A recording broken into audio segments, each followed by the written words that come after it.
Ayan. Makikita po ninyo, ito mas malaki po siyang battle tank kaysa yung sa kanina yung sa kabila. Malaki po ito talaga ano.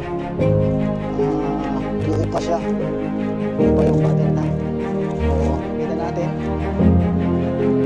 Talagang matagal siguro naman. 1940s pa siguro ito or 80s. Or 50s pa ito. Talagang luma-luma. Buo pa talaga yung ano. Lahat wala pa.